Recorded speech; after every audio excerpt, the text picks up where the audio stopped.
Hi everyone, in this video I'm going to show you how to add action button on Facebook page.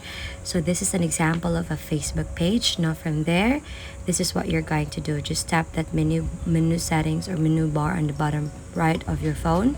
Tap on your profile page name and then just tap the three dots next to the view tools. Now from there, you'll be able to see your page settings. Now in here, you can see edit action button. Just tap on it and then you can tap edit buttons. Now you can add one up to two buttons to show at the top of your page. Now people or your followers will be able to see it. You can add how people to support you, or you can add a link to your website or apps, and you can just paste here your links and it makes people easy to know and visit you. So that's how to do it. If you find this helpful, don't forget to give it a like and subscribe.